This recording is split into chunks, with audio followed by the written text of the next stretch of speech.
Bonjour, aujourd'hui on va parler de Ribou, un truc qui peut paraître un peu compliqué comme ça, qu'on va essayer de présenter avec des mots simples, des phrases courtes et moins de 500 mots de vocabulaire.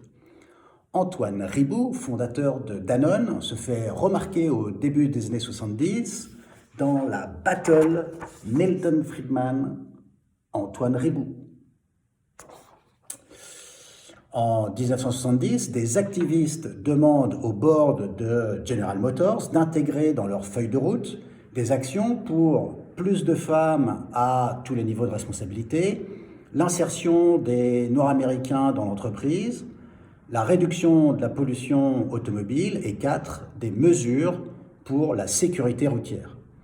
Milton Friedman leur répond dans un article publié dans le New York Times Magazine que la seule finalité de l'entreprise est de générer du profit pour les actionnaire. Aux assises nationales du CNPF, l'ancêtre du MEDEF, en 1972 à Marseille, intitulé « Croissance et qualité de vie », et dont le sous-titre est « Il n'y a qu'une seule terre, on ne vit qu'une seule fois ». Antoine Ribou prononce un discours de rupture devant un patronat médusé. Constatant que le modèle capitaliste est loin d'être parfait, il y invitait les dirigeants à endosser un rôle social, sociétal et environnemental. Je vous ai sélectionné 3 extraits qui me paraissaient les plus emblématiques de son discours. Premier extrait, cette croissance a souvent sacrifié l'environnement et les conditions de travail à des critères d'efficacité économique. C'est pourquoi elle est contestée et parfois rejetée comme finalité de l'ère industrielle.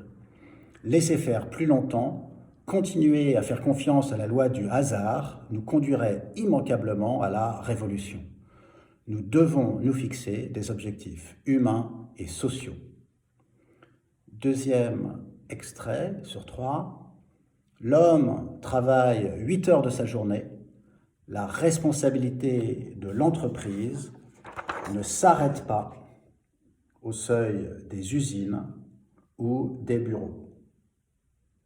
Son action se fait sentir dans la collectivité tout entière et influe sur la qualité de vie de chaque citoyen.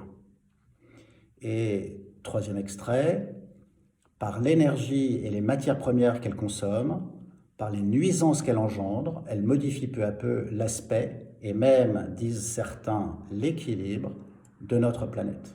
Le public se charge de nous rappeler nos responsabilités dans cette société industrielle. Je vous rappelle qu'on est en 1972, c'était il y a 50 ans. Jean Boissonnat, éditorialiste économique superstar sur Europe 1, déclarait lors d'une conférence à Venise, en écho au discours de Antoine Ribou, aux revendications d'avoir viennent se mêler les revendications d'être et de pouvoir. Avoir, c'est obtenir sa part des richesses que l'homme extirpe à la terre par la croissance. Être, c'est avoir une place et comprendre son rôle dans la pyramide de l'entreprise. Pouvoir, c'est pouvoir mettre sa propre créativité au service de son activité et pouvoir faire preuve d'initiative face à ses responsabilités. En fait, satisfaire les revendications d'être et de pouvoir, c'est reconnaître 3 valeurs, la solidarité, la responsabilité et la personnalisation.